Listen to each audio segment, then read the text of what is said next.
Assalamualaikum warahmatullahi wabarakatuh. Selamat datang di Ruang Wawasan Indonesia, tempat kita menjelajahi pengetahuan dan wawasan yang terinspirasi dari prinsip-prinsip Islam. Kali ini kita akan membahas tentang pemuda Madinah yang menzinahi mayat seorang gadis cantik pada zaman Rasul kita. Alkisah, hiduplah seorang pemuda di Madinah yang pekerjaannya sebagai penggali kubur. Selain itu, dia bertugas menggali kubur ketika ada warga yang meninggal dunia. Namun, dia juga sering mencuri barang-barang berharga yang dikuburkan bersama jenazah. Pencurian ini dilakukan ketika keluarga jenazah pergi meninggalkan area perkuburan.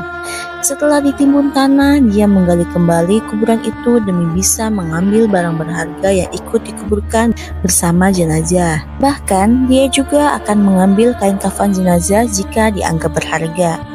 Pada suatu hari, ada seorang gadis di Madinah yang meninggal dunia. Gadis ini terkenal dengan kecantikannya yang luar biasa di kota itu. Selain cantik, gadis ini juga sangat soleha dan pandai menjaga diri semasa hidupnya. Banyak laki-laki yang menyukainya dengan gadis cantik ini. Suatu hari ketika gadis ini meninggal dunia, si pemuda penggali kubur ini memulai aksi bejatnya begitu suasana pemakaman sudah sepi. Dia menggali kembali kuburan gadis itu. Pertama-tama dia mengambil kain kafannya. Saat membuka semua kain kafan, terlihatlah kecantikan wajah dan tubuh gadis itu, membuat mata si pemuda terpesona karena melihat begitu indahnya tubuh jenazah si gadis.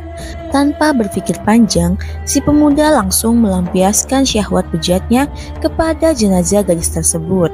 Setelah itu, pemuda ini menutup kembali kuburan itu dan pulanglah dia ke rumahnya.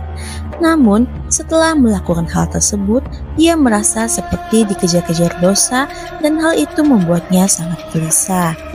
Akhirnya, pada suatu hari, pemuda ini berniat untuk menemui Rasulullah SAW di Madinah. Di sana dia bertemu dengan Umar bin Khattab. Setelah mengucapkan salam kepada Umar, dia bertanya dengan cemas, "Apa pendapatmu jika ada seseorang yang berzina?" Kemudian dengan tegas Umar menjawab, "Jika dia sudah menikah, dia harus dirajam sampai mati. Jika belum menikah, dia akan dicambuk 100 kali dan diusir dari kampung selama 1 tahun." Lalu pemuda ini bertanya lagi, "Bagaimana jika ada orang yang menzinahi mayat dan orang itu belum menikah?" Umar pun terdiam mendengarnya, bulu kuduknya berdiri, dan dengan heran berkata, "Sungguh keterlaluan, aku tak bisa membayangkan sebesar apa dosanya orang itu. Siapa yang berani melakukan perbuatan keji seperti itu?" Sambil gemetaran, pemuda ini menjawab, "Wahai Umar, aku sendiri yang melakukannya. Apakah Allah masih mau mengampuni perbuatanku ini?" Tanpa berkata apapun, Umar langsung masuk ke dalam masjid dan menangis. Rasulullah SAW yang ada di dalam masjid itu terheran melihat Umar yang tiba-tiba menangis. Kemudian Rasulullah SAW bertanya kepada Umar, apa yang membuat dirinya sampai bersedih seperti itu? Umar menjawab, "Wahai Rasulullah, di luar ada seorang pemuda yang membuat bulu kuduku berdiri dan dia ingin bertobat dari dosa-dosanya." Utsman bin Hasan bin Ahmad bin Asyakir Al-Kaubawi dalam kitab yang berjudul Duratun Nasihin menceritakan selanjutnya. Rasulullah SAW memerintahkan Umar bin Khattab untuk menyuruh pemuda itu masuk ke dalam masjid. Setelah masuk, Rasulullah SAW melihat pemuda ini menangis terseduh-seduh. Kemudian Rasulullah pun bertanya, "Wahai anak muda, kenapa engkau menangis?" Pemuda itu menjawab, "Ya Rasulullah, aku ini terlalu banyak dosa. Aku takut jika Allah akan marah besar kepadaku." Rasulullah SAW pun bertanya, "Apakah engkau telah menyekutukan Allah atau engkau telah membunuh orang yang tidak bersalah?" Si pemuda menjawab, "Tidak ya Rasul, aku tak pernah melakukan kedua hal itu." Rasulullah SAW berusaha menghibur anak muda itu. "Ketahuilah anak muda, Allah akan mengampuni dosa-dosamu sekalipun dosamu sebesar 7 kali lipat langit dan bumi." "Apakah dosamu sebesar Ummul Kursi?" Si pemuda menjawab, bahkan lebih besar dari itu ya Rasul. Rasulullah Shallallahu Alaihi Wasallam bertanya, apakah dosamu sebesar arsy? Sambil menangis pemuda itu menjawab, kukira lebih besar dari itu ya Rasul. Rasulullah Shallallahu Alaihi Wasallam bertanya, sebenarnya dosa apa yang kau lakukan? Coba katakan padaku. Pemuda itu menjawab, sungguh aku malu untuk mengatakannya. Kemudian Rasulullah Shallallahu Alaihi Wasallam berusaha membujuk pemuda ini. Jika tidak kau katakan, maka dosa itu akan tetap membebani jiwamu. Pemuda itu terdiam, kepalanya hanya tertunduk melihat ke lantai masjid. Kemudian dia mulai memberanikan dirinya untuk mengatakan apa yang telah dia perbuat. Pemuda ini bercerita bahwa dia telah bekerja sebagai penggali kubur selama 7 tahun. Suatu hari ada seorang gadis dari kaum Ansor yang meninggal. Gadis tersebut adalah sosok yang sangat cantik. Tanpa sepengetahuan siapapun, pemuda ini menggali kuburannya dan membuka kain kafannya. Awalnya niatnya hanya untuk mengambil kain kafannya saja, tetapi kemudian syahwatnya tidak terbendung lagi. Dia melampiaskan syahwatnya dengan menjinahi jenazah gadis tersebut sampai puas. Setelah itu dia meninggalkan mayat itu begitu saja. Namun ketika pemuda itu akan meninggalkan kuburan, tiba-tiba mayat itu bangkit lagi dan berkata kepadanya, sungguh celaka engkau wahai pemuda, apakah kau tak malu kepada Tuhan yang kelak akan membalasmu di hari kiamat?